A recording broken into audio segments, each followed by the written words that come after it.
ilaina ny fanofanana tahaka ireny ho any amin'ny faritra vakina karatra indray isika anamarika ny 7 taonany ny faritany Tily ao Antsirabe ny asabotsy ho avy zao no anaovana izay hetsika maro samihafa izay fanazavana vetrany.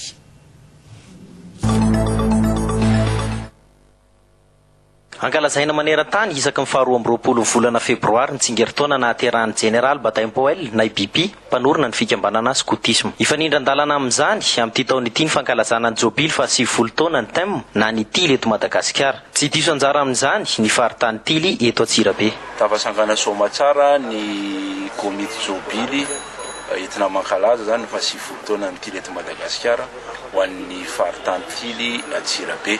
Uskafana amin'ny asabotsy 12 volana febroary maraina amin'ny valora sasany ny fitaovavahana ho fanokafana an'izay fankalazana 7 taona zay eto Antsirabe amin'ny FLM mahazo arivo izay anasana zany ireo ankizy beazana indrindra moa zany nanetananay ny tilitra anay ny rehetrarehetra zay eto Antsirabe zay otrony mpiandraikitra ary ny filoha rehetrarehetra zay miasa eto amin'ny faritany Antsirabe.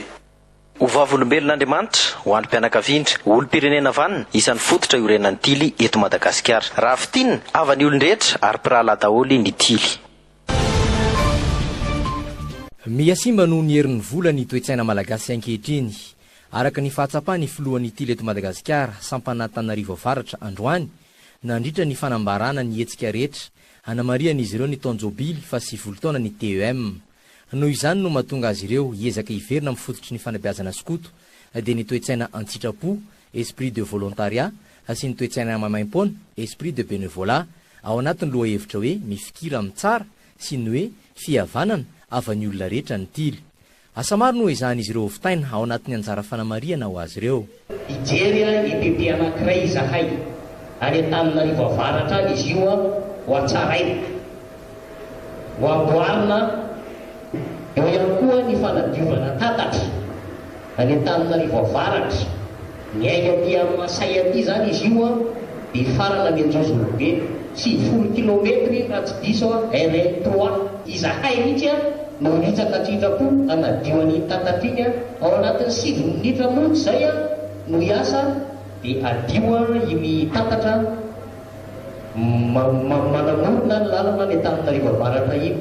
Any amin'ny volana Jona koa dia isy ny didipona foibe lehilahy kely 90 isy no ho karakaraina amin'ny fotoana io ka ireo lahy kely 90 isy io dia tsy Tily fa tena bandy kely zany anenivon'ny fiarahamonina mihitsiny.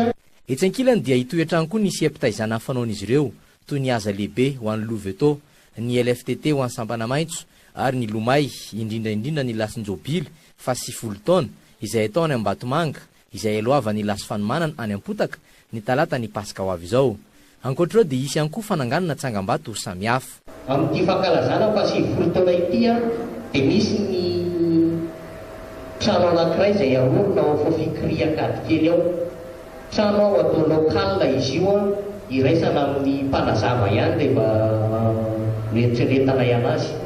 Eo ihany koa ny fananganana ny tsangam-bato lehibe Goavana manamorona ny lalana RN3 iny.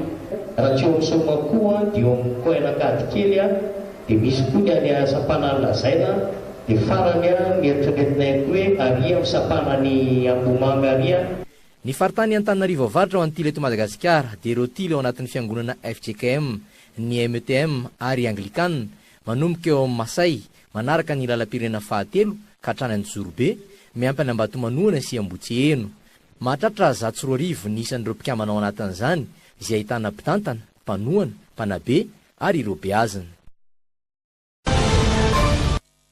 Asa fanadiovana sy fanamboarana antsitrapo sy maimaimpoana no entin'ireo skoto ankalazana ny 7 taona ny sinteto Madagasikara. Ireo skoto ihany no mitondra ny anjara birikiny amin'ireo asa fanadiovana sy fanamboarana ataon'izy ireo hoy ny filohan'ny jobily 7 taona. Ifarana ny volana aogositra izao ny fankalazana ny jobily. Rindrindrimbolona sy rivotra Andrenarjanona. Isin'ny fanadiovana tatatra mahatratra 70 kilometatra manomboka eo mare masay hatrany Anjo Zorobe manamorona ny lalam-pirina fahatelo ataondreo skoto miisa 110 ato Antananarivo Avaratra. Etsika tafiditra ao anatin'ny fankalazana ny 70 taona nisian'ny skoto teto Madagasikara. Isy ihany koa ny fanampiana izay kolom-panjakana ambaratonray ho ataondreo skoto ireo. Izay le fanabeazana skoto hoe fampandraisana anjara sy fampandraisana andraikitra an'le ankizy kely be da be beazina iato zany le izy. Ohatra amin'le nitenen'ny filomparitany teo le fanamboarana an'le EPP io tsy manamboly zay le anan'io fa ny ankizy tsirairay zany no mitondra manome zany izay avany aminy hoe zay manana fantsika zay misy loko reto ohatr'izany dia atambatra. Isin'ny lasin-jaobily ho ataondreo skoto rehetra ny volana aogositra izay tafiditra ao anatin'ny etsika amaranana ny fankalazana ny 70 taona nisian'ny skoto teto Madagasikara.